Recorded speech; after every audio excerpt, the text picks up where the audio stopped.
Our next movie is named The Whales of August, and this is one of those dream projects, a pairing up of two of the greatest legends of the movies, Lillian Gish and Bette Davis, in the story of two sisters who are helping each other through old age. The movie takes place in their summer home on a Maine island, which they have visited every year since they were children, and now they are old, and Davis is blind. They wonder if it's too late to start dreaming of new improvements. You know what would be nice? What would be nice? A big picture window here instead of these two.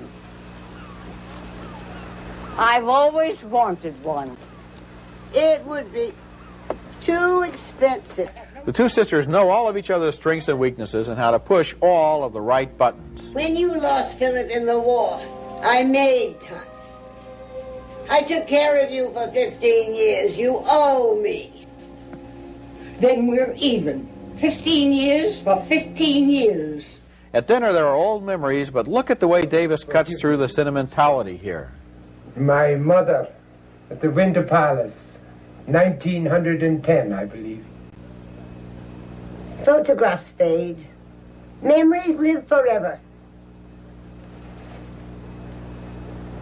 Alas, Mrs. Strong, memories can fade too. That has not been my experience. And listen to the strength in her voice there.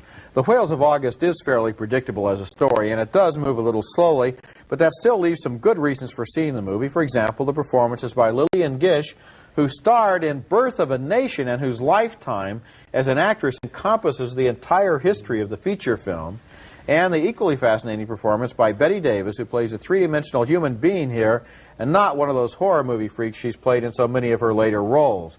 And almost overlooked were those two great legends. There are also strong and subtle performances in this movie by Vincent Price and Ann Sothern. The movie is really about how the cinema itself is a time machine, a place where the audience, as well as the characters, can find old memories. Well, Roger, I had a problem with the film in that I think that there is one extraordinary performance at its center and nothing to equal it or supporting it, and that is the work of Lillian Gish. She is absolutely marvelous. Now, I'm not being patronizing here and saying, isn't it great, she's still 93 years old and she can still walk around and act. I'm saying this is Oscar caliber work because she's playing both a sweet woman and playing her beautifully with subtlety, and she's also playing a woman that does have a point at which she gets ticked off too. Yeah.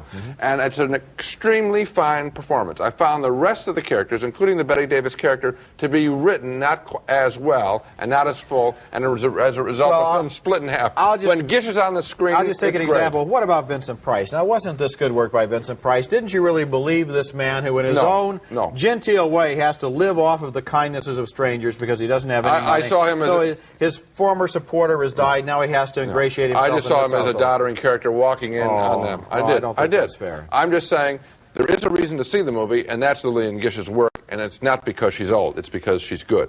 But I can't recommend the film. You cannot recommend the film? No. Well, I think that's a shame.